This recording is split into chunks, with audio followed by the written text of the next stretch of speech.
There's a couple of news I'd like to share that I think is important, particularly the events that are unfolding this week. The first of which is to do with whoever wins the presidential election.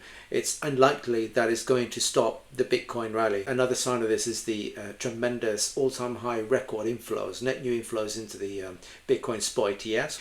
There is a couple of key meetings in terms of the expected next wave of interest rate cuts from key central banks. And finally, there's some interesting news on the developments of real-world assets, tokenization, as regulators out there are recognizing that they have to do something in this space. So there is something in the woodworks in terms of the Singaporean regulator commercialization of these tokenized assets moving forward.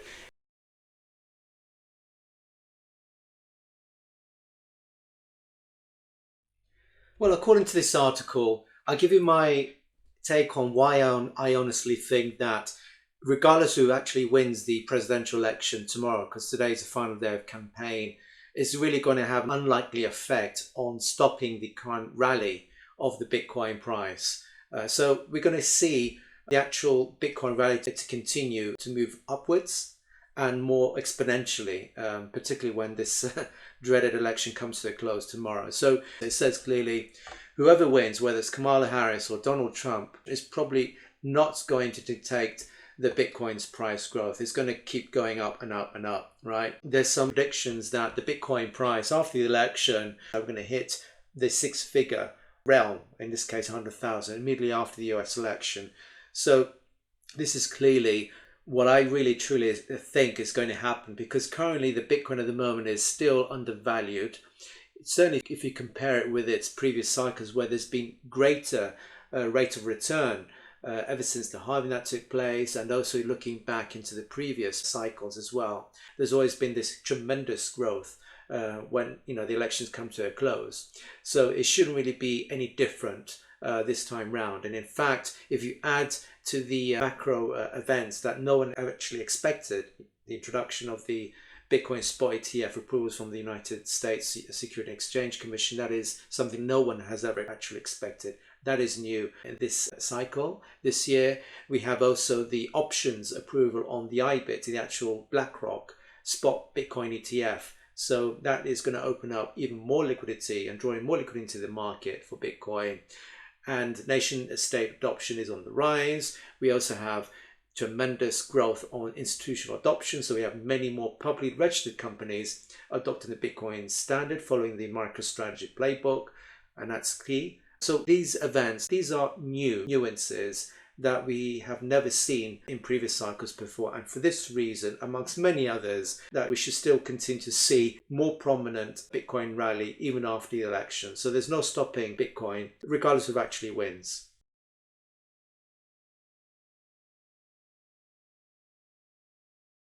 The data that we are seeing in terms of net new inflow of money into the US Bitcoin spot ETFs, you can see that clearly it's 2.5 working weeks of net new inflow money, with the exception of 2 days. But you can see in the October 22nd and November 1st, we're talking about very, very small amounts of net outflows from these spot Bitcoin ETFs. So overwhelmingly, you can see we actually have hit all-time high net new inflow monies into these Bitcoin spot ETFs. And you can see, just looking back, this is actually phenomenal data, really. If you look back last week, October 29th and October 30th, we have hit all-time high records, almost $1 billion worth of net new money. I insist, net new money for each of these 2 days. That is, we have never ever seen that happening, and it's certainly not coming to the end of the presidential election. So I hate to think what it's going to look like once the elections are over, right? So this is a clearly bullish sign from investors that they're kind of in FOMO mode to invest heavily. Never seen this amount of liquidity in such a short space of time being invested into these ETFs. If this is happening before the election coming to a close, I hate to think what it would look like moving forward, maybe into the 2 billions or certainly into the multi-billion days worth of net new inflow money. And obviously the impact of this is going to significantly increase even further the price of Bitcoin, which is the reason why I clearly see this as a bullish trend. It's not something that is going to be stopped by if it's going to be Kamala winning or Trump winning. It's inevitable.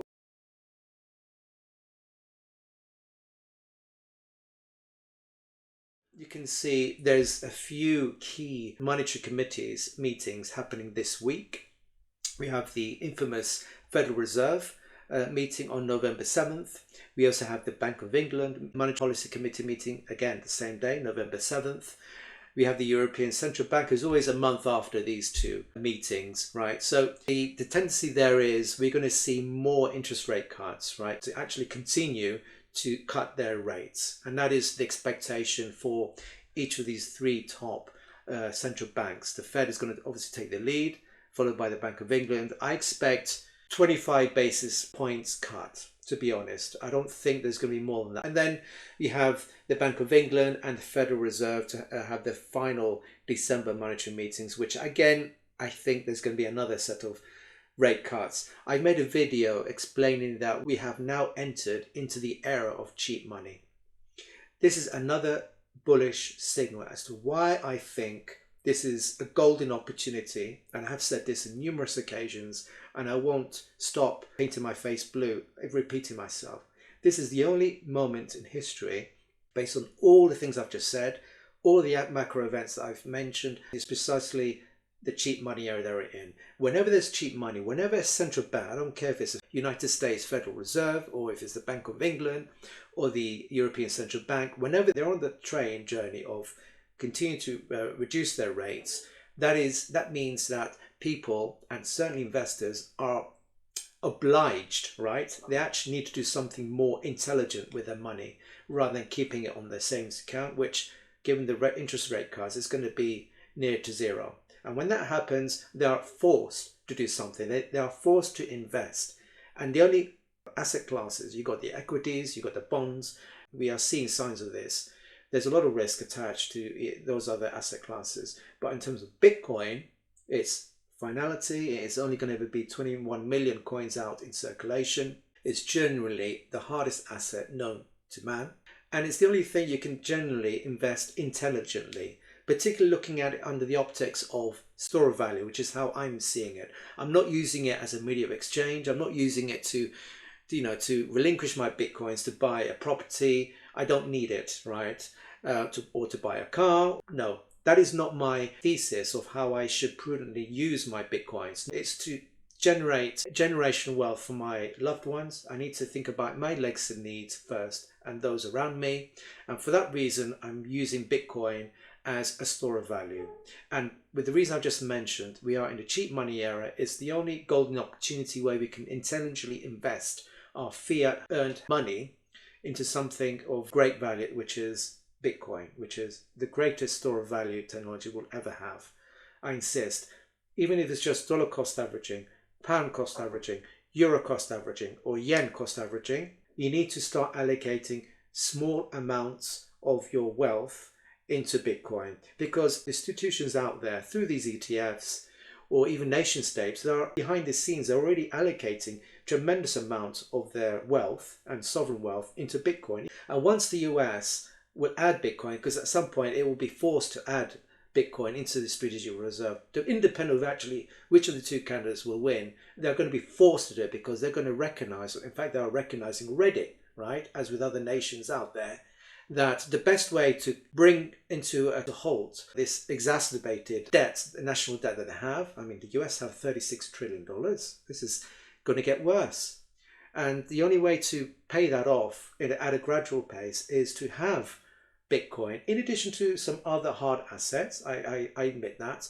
But if you add Bitcoin and you keep it for the long haul, right, we hodl it, we keep it for long term. For me, it's minimum 10 years. I already have that in my mindset. I'm going to do anything about it before then. But for these sovereign nation states, they're recognizing that it's going to accrete in value. You hold it to the long term. And once you make a decision to start paying off the national debt, well, you can relinquish some of those Bitcoin holdings from your national reserves to pay off those debts rather than through taxation. The citizens are up to their eyeballs in paying taxes. So, I mean, I can't emphasize enough. Everyone recognizes it. The emerging markets, I think they are leap aheads of the Western world in terms of recognizing that they need to do something of huge desperation. And they're the ones actually leading the charge in terms of mining Bitcoin, right? I have made several videos on that. They're mining Bitcoins and accumulating Bitcoins and holding it into their sovereign treasuries for the long haul, right? You've got the El Salvador, you've got the Royal Government of Bhutan already doing the same thing. You've got the BRICS. I already made a separate video earlier this week that the BRICS, led by Russia, are actually using their own resources, national resources, to set up Bitcoin mining facilities in the BRICS region, right? Also AI infrastructure. So if those emerging countries are already ahead in recognizing that they have to do something, right? They need to invest in Bitcoin. They need to invest in AI, right? To generate that digital wealth or the digital economy. I don't care how you call it. They've already woken up to the fact why we in the West, we are not taking it more seriously, right? We're going to be left behind and we're going to look like a bunch of idiots if we don't wake up and move from our laurels and do something about it, right? I'm certainly doing something about it as an individual, right? Even though I live in Europe and I don't care the institutions in Europe, right? But at some point, they're going to be forced to move into this direction, right? If not the emerging markets, and I give kudos to the BRICS. I congratulate them. Taking the courage to do something about it, if not for themselves, for the citizens, or for themselves, I couldn't care less. But they've already woken to the fact that they're going to be mining the Bitcoins in those territories and accumulating as many Bitcoins as they can. I insist, there's only 21 million out there. There won't be any more, right? There's code to corroborate that. And we're going to be left behind in the train journey. So allocate small amounts, please. Keep it for minimum 10 years. You don't use it as a speculative asset. It's not some dinky old crypto or dinky old equity or stock or bond, which is the worst vehicle you can ever use, or gold, right, to save money. That is the worst thing you can do, right? So please take heed of this advice and act intelligently. And finally, I want to move into this final news.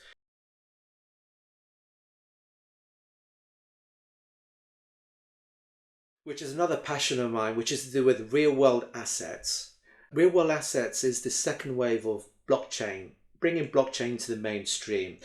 If you recall, blockchain has started out as DeFi, decentralized finance. So things like digitizing traditional financial industry onto the blockchain, borrowing, lending, setting up collateral, exchanging one digital asset for another. That was the first wave of blockchain technology, DeFi, decentralized finance. Well, ever since then, there's been growing recognition that we shouldn't just stop with decentralized finance. Why don't we think about how we can digitize other real world assets out there, physical assets, whether it's real estate or other financial instruments or tokenized treasuries or arts and collectibles, or even policy documents, or even basketball teams, football teams, soccer teams. You can digitize those entities and have blockchain representatives on the blockchain.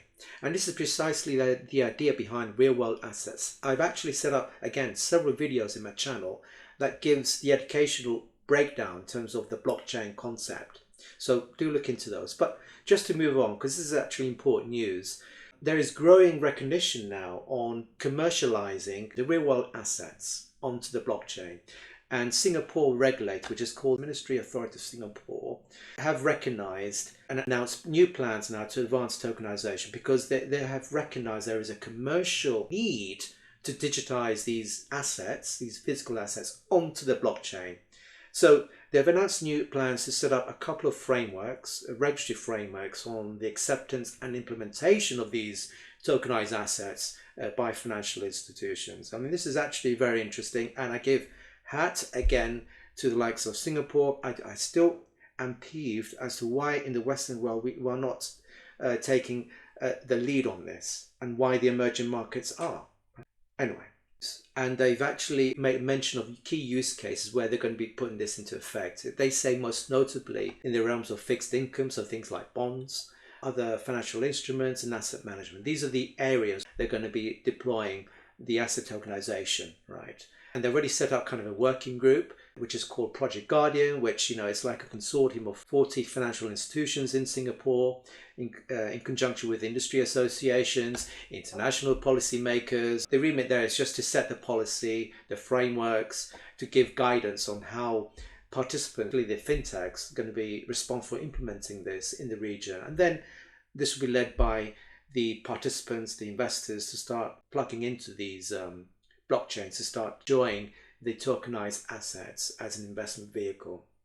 This is actually fantastic news, and it's not surprising why they are focusing on the fixed income particularly, as well as asset management, because for the reason I just mentioned earlier on, we are a cheap money era, and assetizing tokenized treasury bills, for instance, which is the largest chunk of the debt market across the world, it makes sense to tokenize those. And in fact, I made a video where I made a mention that in 2022 we've reached $2 billion worth of market cap for US tokenized treasury bills. But if you add other bonds into that tokenized treasury use case onto the blockchain for investors to purchase, as you would do in the outside physical world, right? There's going to be tremendous investment to be had there, and rate of returns is going to be, fantastic. It's going to be buoyant. So I think that in Singapore, once they have this ramped up and implemented, they shouldn't just stop here in the financial arena. I think they should, as I mentioned earlier on, they should use the technology, blockchain technology, responsible for these real assets, to digitize other types of assets, not just finance. We've got real estate. I made a video that Dubai Realtor have already struck a deal, almost $500 million worth of tokenizing luxurious Dubai real estate. And that's just with one fintech and one deal alone, right? And this is just real estate. There's other use cases out there. We shouldn't just stop at this. We should actually tokenize everything, every physical asset where we see there is a financial economic value attached to those. It doesn't make sense to tokenize a pencil. It's a commodity. It's not going to be of value, right? Because you can create millions worth of pencils. So that's pointless. That is not what I mean by digitizing an asset that has economic value. But certainly arts and collectibles, certainly prime time real estate and financial instruments, certainly other precious metals, commodities, why not, right? So the actual opportunity linked with real assets tokenization is tremendous, and is we're only in the start of the innings for this. It's going to grow exponentially as the technology, as and when these regulatory frameworks come to fruition, the implementation has been done. We have the market participants joining in and starting to invest in these digitalized assets in these blockchains. And it's going to grow, right? It's going to be a multi-trillion-dollar market. And in fact, major strategy consultancies have already made this prediction. So that's all I want to mention today. I probably went a little bit longer, but I feel, the news on the Bitcoin rally, that's going to continue. And certainly this fantastic news from this Singapore regulator setting up regulatory frameworks as guidelines implementation for real world assets tokenization in the region is going to be this step in the right direction. And I would certainly see, once the US president election comes to an end, I wouldn't be surprised if the US will be forced to take a lead on this, because if not, the emerging markets are, and in fact they are taking the lead at the moment, right? So if you've enjoyed this video, please don't forget to like, subscribe and share this video, because I regularly post some educational content as well as latest news developments on all and everything to do with Bitcoin, blockchain, and indeed the future of finance. So I'll see you next time.